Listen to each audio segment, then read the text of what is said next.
भाजपा प्रत्याशी संतोष पांडे के लिए प्रचार करने लोकसभा के कुमारदा पहुंचे यूपी के सीएम योगी आदित्यनाथ ने कहा कि कांग्रेस घोटाले, आतंकवाद और नक्सलवाद का नाम है। कांग्रेस ने युवाओं को आतंकवाद के नाम पर, उग्रवाद के नाम पर उकसाने का कार्य किया है। उन्होंने कहा कि जो लोग जातिवाद के नाम पर और अन्य आधार पर यहाँ लोगों को बांटना चाहते हैं, उनको दरकिनार करिए। राजनांदगांव लोकसभा से कांग्रेस प्रत्याशी पूर्व सीएम भूपेश बघेल को घेरते हुए योगी ने कहा, जब भी अवसर मिला कांग्रेस ने छत्तीसगढ़ को पूरी तरह से लूटने का कोई मौका नहीं छोड़ा। योगी ने कहा कि कांग्रेस ने यहां के पूर्व मुख्यमंत्री भूपेश बघेल को अपना प्रत्याशी बनाकर चुनाव में उतारा है, यानी उन जिनके ऊपर पहले से ही शराब, कोयला, पब्लिक सर्विस कमीशन, डीएमएफ, गौठान और महादेव ऐप के घोटाले का आरोप है, और फिर भी पूरी ठसक के साथ चुनाव लड़ने का दुस्साहस कर रहा है। इसका मतलब है कि यह वह मानकर चलता है कि वह कितना बड़ा अपराध करेंगे तो हम लोग समाज की आंखों में धूल झोंक कर सत्ता पर लेंगे, लेकिन ऐसा नहीं होने वाला है। मुख्यमंत्री योगी ने कहा कि अयोध्या में 500 वर्ष का इंतजार समाप्त करके प्रभु श्री रामलला का फिर से अयोध्या में आगमन हुआ है। क्या यह काम कांग्रेस के लोग कर पाते? आज अगर फिर से रामलला 500 वर्षों का इंतजार समाप्त करते हुए अयोध्या आए हैं तो प्रधानमंत्री मोदी के कारण आए हैं। कांग्रेस के लोग तो कहते थे कि राम हुए ही नहीं, जब राम हुए ही नहीं तो गांधी क्यों कहते थे हे राम। अंत में उन्होंने कहा था, रघुवती राघव राजा राम। कांग्रेस गरीबों को फ्री में राशन नहीं देती, अयोध्या में राम मंदिर का निर्माण नहीं करती, नक्सलवाद की समस्या का समाधान नहीं करती, कांग्रेस लोगों को सुरक्षा नहीं देती। कांग्रेस सिर्फ समस्या देती है और भाजपा समाधान का नाम है। मोदी को अपने 2 कार्यकाल दिए हैं, तीसरा कार्यकाल भी उन्हें आप दे, यही निवेदन है। हम आपके पास पहुंचे हैं। राजनांदगांव विजन टाइम्स न्यूज के लिए लोकेश रजक की रिपोर्ट। पूरी तरह समाप्त करने का प्रयास किया और मुझे तो बताया गया कि इस प्रतिष्ठित सीट पर कांग्रेस ने यहां के पूर्व मुख्यमंत्री को, श्री भूपेश बघेल को ही अपना प्रत्याशी बनाकर के उतारा है।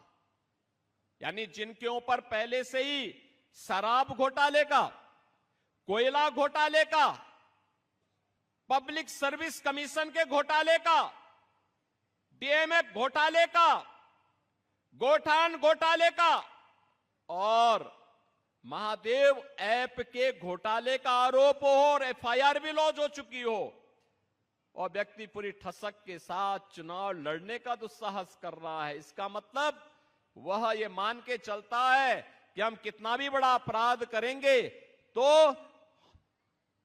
हम लोग समाज की आंखों में धूल झोंक करके सत्या त्याग लेंगे। अब नहीं होने वाला है। ये नया भारत है, नया भारत। नए भारत में घोटालेबाज नहीं चलेंगे, नहीं चलेंगे। बहन और भाइयों, घोटाले की हद तो शराब घोटाला, कोयला घोटाला, ये तो कांग्रेस की प्रवृत्ति थी। भूपेश बघेल जी ने तो अपने शासनकाल में गोबर का भी घोटाला कर डाला। आप सोचो, जिन गरीबों को खाद के लिए पैसा मिलना चाहिए था, यूरिया दुनिया के अंदर मिल रही है 3000 रुपए बोरे में, वही 300 रुपए में भारत के अंदर भारत की सरकार, मोदी सरकार दे रही है। लेकिन ये तो यहां पर कांग्रेस की सरकार ने गोबर का भी घोटाला कर डाला। बहनों और भाइयों, यहां पर मैं सोचता हूं कभी कभी गौ माता को भी तस्करों के हवाले कर दिया गया था, कसाईयों के हवाले कर दिया गया था। लब जिहाद की घटनाओं को पूरी तरह छूट दे दी गई थी।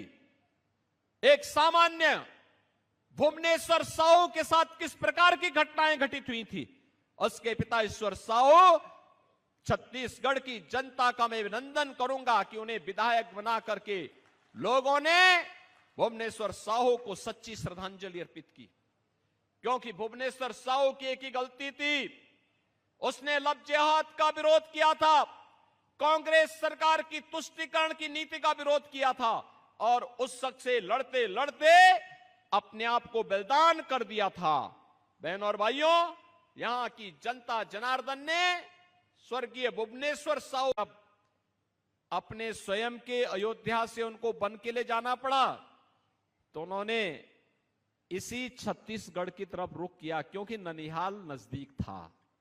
और पहले चित्रकूट आए और फिर ही दंडकारण्य होते हुए पंचवटी की तरफ गए।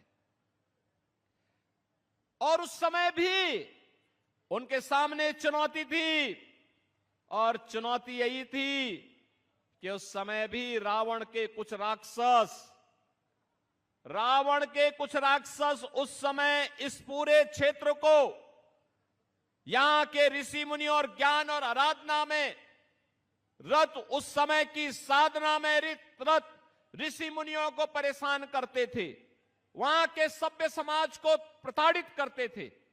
उनकी सुरक्षा का दायित्व उस कालखंड में हजारों वर्ष पहले प्रभु राम ने अपने कंधे में ली थी कि नहीं, निस्सरहीन करो मही का संकल्प लेकर के उन्होंने इसी धरती पर इसको राक्षस विहीन करने का जो संकल्प लिया, उसी का परिणाम था कि लंका के राजा रावण को भी अंततः अपनी पूरी खानदान के साथ दूसरे लोक के लिए प्रस्थान करना पड़ा था। कि बहन और भाई जहां अभिभूत हैं, आनंदित हैं, वहीं मुझे छत्तीसगढ़ के अपने बहन भाइयों के साथ आज चुनावी सभाओं के माध्यम से संवाद बनाने का अवसर प्राप्त होगा। तो स्वाभाविक रूप से जो प्रभु के आगमन पर अभिभूत हो, आनंदित हो, उनसे बढ़िया दूसरा तो नहीं होगा। और इसलिए मैंने कहा छत्तीसगढ़िया तो सबसे बढ़िया। बहनों और भाइयों, छत्तीसगढ़ अपनी पहचान आज से नहीं, हजारों वर्षों से अपनी इस विरासत का संरक्षण करती आ रही है। सरकारों ने उपेक्षा की होगी, लोगों ने तमाम प्रकार के गलत तरीके से यहां की छवि को प्रस्तुत करने का प्रयास किया होगा, लेकिन भारतीय जनता पार्टी की सरकारें छत्तीसगढ़ के अंदर या केंद्र में श्रद्धेय अटल जी की सरकार रही हो, या फिर पिछले 10 वर्ष में प्रधानमंत्री मोदी जी के नेतृत्व की सरकार, जिस मजबूती के साथ छत्तीसगढ़ को उसकी पहचान दिलाने के लिए प्रतिबद्ध दिखाई देती है, वह अभिभूत करने वाली है।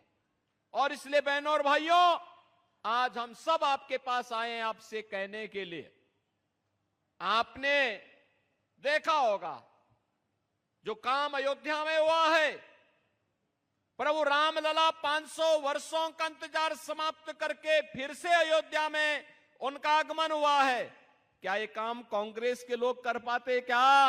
हृदय से बधाई और हृदय से आप सबको और शुभकामनाएं। माताओं बहनों, इसके अलावा छत्तीसगढ़ में जो 18 लाख जो मकान जो प्रधानमंत्री आवास रुके हुए थे, वो आवास में भी पहला सिग्नेचर हमारे माननीय विष्णुदेव साय जी ने किया। उन्होंने कहा था कि मैं अपने आवास में तभी जाऊंगा जब मैं गरीबों के आवास के लिए हस्ताक्षर करूंगा, और वो काम मोदी की गारंटी को उन्होंने धरातल पर उतारा। भाइयों बहनों, जब से यहां महतारी वंदन योजना, महतारी मल्ला जब 2-2 हजार मिल गए, कांग्रेसिया मन के भूपेश बघेल के पेट पीड़ा चालू हो गए। राजनांदगांव से छत्तीसगढ़ की जनता का आह्वान करने का अवसर प्राप्त हो रहा है।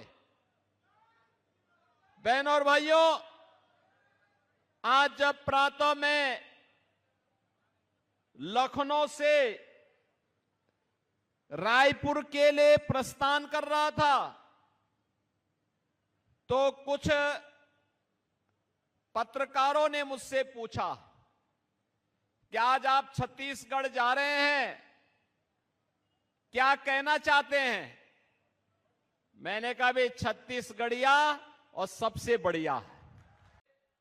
हमारे प्रभारी आदरणीय श्री नारायण चंदेल जी, श्री खूबचंद पारक जी, पूर्व सांसद आदरणीय श्री अशोक शर्मा जी, पूर्व सांसद श्री अभिषेक सिंह जी, प्रदेश के महामंत्री भाई भरत जी, आदरणीय दिनेश जी, जिला के अध्यक्ष आदरणीय दिनेश पटेल जी और जिला पंचायत के अध्यक्ष गीता घासी साहू जी, मंच में उपस्थित समस्त पदाधिकारीगण और मेरे सामने बैठे जितनी संख्या में यहाँ बैठे हैं उतनी ही भीड़ बाहर है और लोग आ रहे हैं।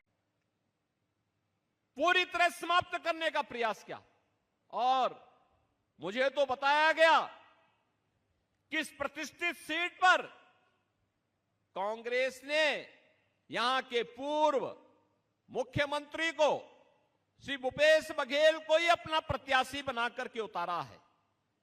यानी जिनके ऊपर पहले से ही शराब घोटाले का, कोयला घोटाले का, पब्लिक सर्विस कमीशन के घोटाले का, डीएमएफ घोटाले का, गोठान घोटाले का और महादेव ऐप के घोटाले का आरोप हो और एफआईआर भी लॉन्च हो चुकी हो और व्यक्ति पूरी ठसक के साथ चुनाव लड़ने का दुस्साहस कर रहा है, इसका मतलब वह ये मान के चलता है कि हम कितना भी बड़ा अपराध करेंगे तो हम लोग समाज की आंखों में धूल झोंक करके सत्या त्याग लेंगे। अब नहीं होने वाला है। ये नया भारत है, नया भारत। नए भारत में घोटालेबाज नहीं चलेंगे, नहीं चलेंगे। बहन और भाइयों, घोटाले की हद तो शराब घोटाला, कोयला घोटाला, ये तो कांग्रेस की प्रवृत्ति थी। भूपेश बघेल जी ने तो अपने शासनकाल में गोबर का भी घोटाला कर डाला। आप सोचो, जिन गरीबों को खाद के लिए पैसा मिलना चाहिए था, यूरिया दुनिया के अंदर मिल रही है 3000 रुपए बोरे में, वही 300 रुपए में भारत के अंदर भारत की सरकार, मोदी सरकार दे रही है। लेकिन ये तो यहां पर कांग्रेस की सरकार ने गोबर का भी घोटाला कर डाला। बहनों और भाइयों, यहां पर मैं सोचता हूं कभी कभी गौ माता को भी तस्करों के हवाले कर दिया गया था, कसाईयों के हवाले कर दिया गया था। लब जिहाद की घटनाओं को पूरी तरह छूट दे दी गई थी। एक सामान्य भुवनेश्वर साहू के साथ किस प्रकार की घटनाएं घटित हुई थी, उसके पिता ईश्वर साहू, छत्तीसगढ़ की जनता का मैं अभिनंदन करूंगा कि उन्हें विधायक बना करके लोगों ने भुवनेश्वर साहू को सच्ची श्रद्धांजलि अर्पित की।